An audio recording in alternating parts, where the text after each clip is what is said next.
We went right up to the brink yesterday. Today, Ginger is going to take us inside. She's been trekking for days, and we are so excited to get inside with Ginger right now. Where exactly are you, Ginger? Oh, George, I am way down here. From the perspective you can see me, about 400 feet below the top of one of the world's largest caverns. It is inside a mountain, inside a jungle in central Vietnam. And this, I have to be honest with you, has been one of, or the, I would say, most difficult, dangerous, and grittiest assignments I have ever been a part of. Let me explain a little of what's happening. It may look like a white sand beach where we're standing. We've been staying in these tents. We've been cooking over fires. This, again, is very remote. We are not close to any civilization, but we've got a lot of folks around us, a great team that has come together because we had to find a hidden world that was only a third of a mile from here and that was only found a couple of decades ago, but really was not discovered and explored until 2009. So this is brand new to our world, the subterranean surreal life that has been revealed, and now you get to be a part of it, including the awesome images you'll see from our friends here at DJI Drones. All right, let's get right into it. We enter through a claustrophobic crevice. Use a claw to get into the biggest cave in the world. Okay. This is small. Then it opens up. I don't want to miss this part with the GoPro. And drops down and down and down. I can't see beyond the narrow beam of my headlamp, but I am keenly aware that those ropes are here because a fall would be disastrous. Oh, sorry. This place does not look real. At the bottom, I feel like I've landed on another planet. A subterranean rushing river. Yes! Now I find myself in Mother Nature's sculpture garden, filled with prehistoric boulders and stalagmites, gigantic columns built up from calcium deposited by dripping water. So this is a stalagmite? Yeah, we're actually inside a stalagmite here, where the water's worn away all the bottom. After a grueling hour, an illuminating light 1,000 feet overhead. Spectacular. So every turn, there's something else. This colossal skylight, where the chamber ceiling collapsed, is called a doline, breathing life into this underground world. It's a lush green oasis. Our camp's white sand beaches lit up below. It looks like Avatar in here. It doesn't feel real. No. This is that hidden world we've been chasing, Sondong, or Mountain River Cave, the planet's largest and visited by fewer explorers than outer space. Just look at this. It is unbelievable. I'm standing on this colossal stalagmite, the jewel in the crown of Sondong Cave. It's the moment that took my breath away, and it's also the moment I realized we're not even halfway there yet.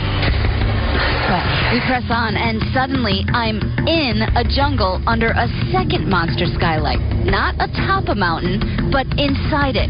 Way inside it. More than 800 feet below the surface. You don't normally get trees and jungle in caves. That's why it's quite different. Jungle plants and animals from above adapting to this unique subterranean netherworld. We've come across monkeys, been sticks thrown at me by monkeys. In here? In here, They're yeah. throwing sticks at Throwing you. sticks. What a view from those drone cameras.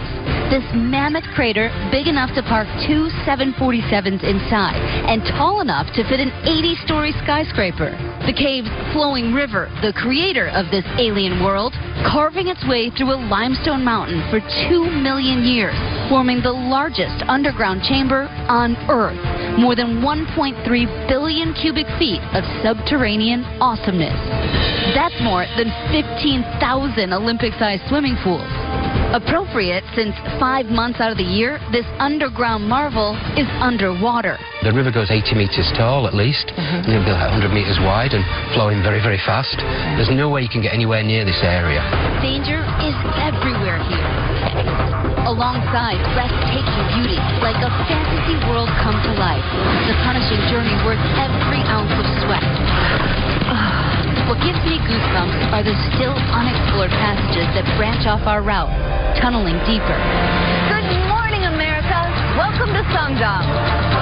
The majesty of this place will take you on such an emotional journey. I feel superior because I climbed this. I'm part of history. But I feel inferior because if something this grandiose was just found, imagine what else is out there. Just the bird.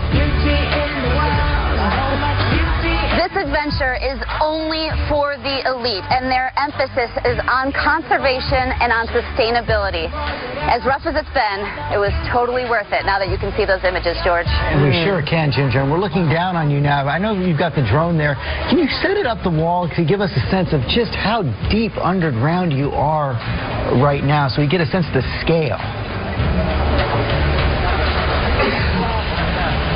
Yeah, at this point, we are almost 400 feet underground, but this is one of the more shallow places. There are places within Songdong, in that mountain river cave, that are 1,000 feet below or more. And they haven't even explored all of it. That's the crazy part. Well, that is just incredible. And the technical crew to be able to pull this off, too. Kudos to everyone. Yeah, well, we're going to have a lot more from Ginger coming up. We'll be right back. Wow. Great job, Ginger. And look at that unbelievably breathtaking sight. Hidden World. We showed it to you just moments ago. Ginger revealed it, and she's live in the middle of it right now. We're going to go back to her in just a second. We're looking forward to that. And Queen Latifah is here. She's going to open up about her new major role. It's called Bessie Smith. And yeah, go jam on, Queen. 20 years in the making, this film. Looking forward to that. Yeah. Well, we just mentioned Ginger revealing that remarkable hidden world. She did it moments ago live, unveiling it all with drone cameras deep in the jungle. So, Ginger, we want to head back out to you, and we want to ask, how are you doing? We know you're an adventurer, but you got to be sore from all that hiking.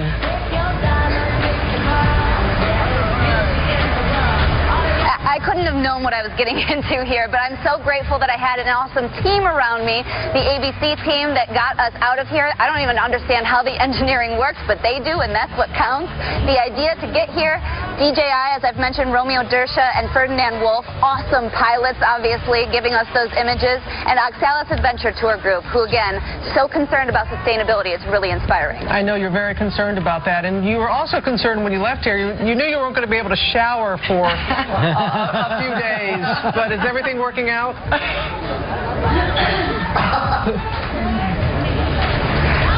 I'm okay right now, but it is not good. I'm going to need to get home soon. We've got a couple of ponds, one that's cold, one that's lukewarm, and we can wash ourselves in there.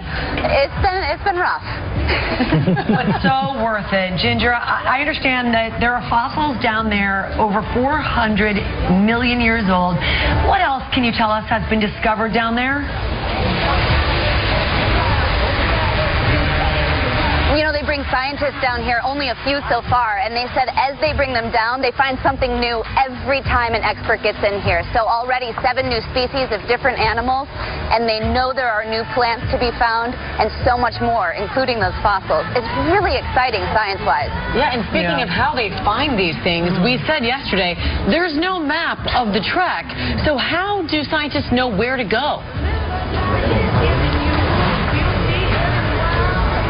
Well, that's the thing. We've got 2 English explorers that were the first explorers. They're the ones that we went with, and they're the only ones that really have the right idea to go through this thing. And that's just one path. Remember, there are little caverns that go off of the main cave.